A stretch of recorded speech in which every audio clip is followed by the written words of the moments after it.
Salamo 1:20. Miraha firam-baovao an'Andriamanitra. Miraha ho an'ny Tompo ry tany rehetra. Miraha ho an'ny Tompo, misaora ny anarany. Lazao isan'andro ny famonjeny mahafaly. Ambarao any amin'ny jetilisa ny voninahiny, ary any amin'ny firenena rehetra ny fahagagana ataony. Fa lehibe ny Tompo ka mendrika ho terana indrindra, sady mahatahotra fa ambony ny Andriamanitra rehetra.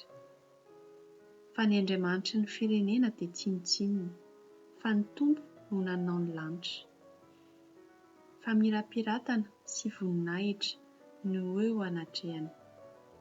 Hery sy fahatsara-tarehy no ao amin'ny fitoerany masina. Ny firenena manomezana Andriamanitra, eny, manomeza voninahitra sy hery ho an'Andriamanitra. Manomeza ho an'Andriamanitra ny voninahitry ny anarany, mitondra fanatitra ka makanesa eo an-kianjany. Miankofa eo anatrehan'ny Tompo amin'ny fiaingona masina, mangovita eo anatrehany ry tany rehetra. Lazao any amin'ny jetilisa fa ny Tompo no mpanjaka, ary izao rehetra izao voaorona ka tsy hetsika. Hitsara ny olona amin'ny fahamarinana izy.